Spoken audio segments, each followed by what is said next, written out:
Piracema. A Polícia Militar Ambiental e também a Secretaria Municipal de Meio Ambiente estão atentas à proibição da pesca embarcada.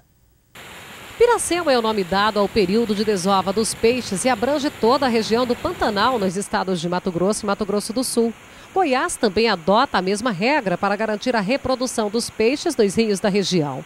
O período normalmente ocorre entre outubro e março, quando os peixes nadam contra a corrente para realizar a desova.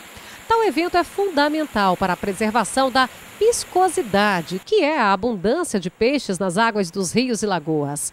Assim, fica proibida a pesca embarcada, mas permitida a de barranco. Em Jataí, as fiscalizações são constantes, tanto por parte da Secretaria de Meio Ambiente, quanto pela Polícia Militar Ambiental. Os lixos deixados às margens dos rios também são observados e recolhidos durante as operações. O período da Piracema, em Jataí, termina no dia 28 de fevereiro. Até lá, muitos detalhes devem ser observados para a pesca ribeirinha. O melhor é procurar os órgãos competentes para maiores esclarecimentos.